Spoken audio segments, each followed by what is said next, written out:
Olá, povo de Deus, terça-feira da 15ª semana do Tempo Comum, festa de Nossa Senhora do Carmo, 16 de julho de 2024. Nossa reflexão de hoje é a partir de Zacarias 2, 14, 17 e Mateus 12, 46, 50. Rejubila, alegra-te, cidade de Sião, eis que venho para habitar no meio de ti, diz o Senhor. Muitas nações se aproximarão do Senhor naquele dia e serão o seu povo. Habitarei no meio de ti e saberás que o Senhor dos exércitos me enviou a ti. O Senhor entrará em posse de Judá como sua porção na Terra Santa e escolherá de novo Jerusalém. Emudeça todo mortal diante do Senhor. Ele acaba de levantar-se de sua santa habitação. Temos, a grosso modo, 3 Zacarias, ou seja, um livro tripartido que nos sugere 3 autores. O primeiro redigiu Zacarias de 1 a 8, o segundo de 9 a 11 e o terceiro de 12 a 14. O contexto de nosso texto de hoje é o do primeiro Zacarias, tempo de dominação do Império Persa. Viver sob dominação de qualquer império é uma experiência drástica, mas os persas tornaram esse tempo particularmente difícil e de pleno sofrimento. É o século VI a.C. e a reconstrução do templo se torna a ocupação principal. Os persas tentavam a qualquer preço impor, sobretudo, seus costumes culturais, mas tornaram o espaço social favorável a distintas expressões religiosas. A reconstrução do templo cabe dentro desse espaço de autonomia religiosa. Foi um projeto econômico e uma estratégia de dominação da política persa. Esse texto foi escrito para animar a comunidade e dar esperança aos judeus que viviam em Judá e em Jerusalém no trabalho de restauração do templo. Contudo, a esperança da superação da dominação persa apresentada pelo projeto apoiado por Zacarias, que compreendia a restauração do povo por meio de Josué e Zorobabel, não se concretizou. Aqui entra o nosso texto, que ainda contém a esperança do profeta. Rejubila, alegra-te, cidade de Sião, eis que venho para habitar no meio de ti, diz o Senhor. Com isso, Zacarias quer animar o povo para a reconstrução do templo. Hoje, quando fazemos memória de Nossa Senhora do Carmo, esse texto nos sugere que Maria é o verdadeiro templo de Deus que traz Jesus para viver no meio de nós. Tal realidade, isto é, ter Deus no meio de nós, é tão magnífica que o profeta diz: emudeça todo mortal diante do Senhor.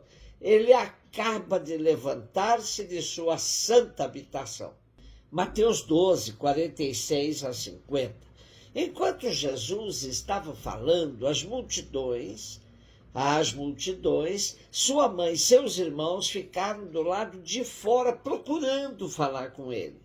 Alguém disse a Jesus: olha, tua mãe e teus irmãos estão aí fora e querem falar contigo.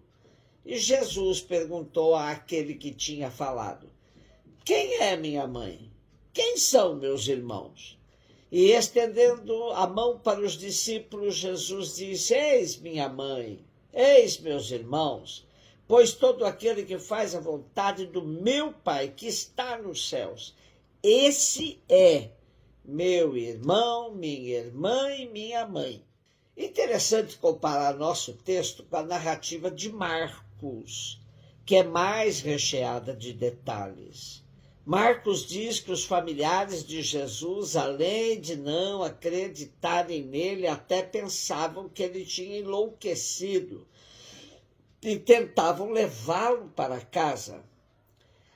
Lendo Mateus, tem-se a impressão que ele achou essas informações demasiado escandalosa para os seus leitores judeus. Daí que sua narrativa é mais branda. No capítulo 12 de Mateus, temos a questão da controvérsia com os fariseus por causa do sábado, da expulsão dos demônios e do pedido de um sinal a Jesus, que lhes diz que nenhum sinal será dado a essa geração perversa. Eram muitas situações de embate. Imaginemos a cena de hoje. Jesus cercado por uma multidão, quando chegam seus familiares e manifesta vontade de falar com ele. E ele, ao levantar a questão sobre quem são seus parentes, declara que essa condição não é fruto da carne, do sangue, mas da escuta e adesão à palavra. Os discípulos que escutam sua palavra abrem-se à comunhão com ele, superior a que decorre dos laços de consanguinidade. Com estas palavras, Jesus não desfaz do valor da família de sangue, mas destaca a importância da família de opção, pois ela escolheu segui-lo. Quando ele diz que todo aquele que faz a vontade do Pai, que está nos céus, são verdadeiramente seu irmão, sua irmã, sua mãe, podemos dizer que se trata, sim, de uma palavra de inclusão de Maria. Pois se há alguém que viveu para fazer a vontade do Pai, foi ela. Hoje celebramos a festa de Nossa Senhora do Carmo ou do Monte Carmelo, cuja devoção ficou muito popularizada pelo uso do escapulário desde o século XII e com sua festa desde o século XIV. O escapulário consiste numa fita com 2 medalhas em cada ponta, que colocada no pescoço, uma medalha deve ficar no peito e a outra nas costas, protegendo o fiel que se consagrou a Nossa Senhora. E esse escapulário tem uma oração própria dele. Então, quem o coloca deve rezar assim: Santíssima Virgem Maria, esplendor e glória do Carmelo, vós olhais com especial ternura os que se revestem com vosso santo escapulário.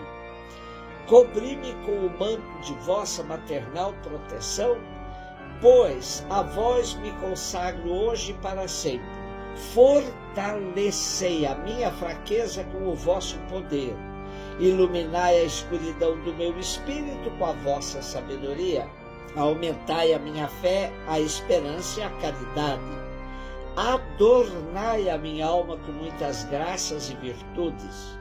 Assisti-me na vida, consolai-me na morte com a vossa presença e apresentai-me à Santíssima Trindade como vosso Filho, Filha, dedicado, para que possa louvá-la por toda a eternidade.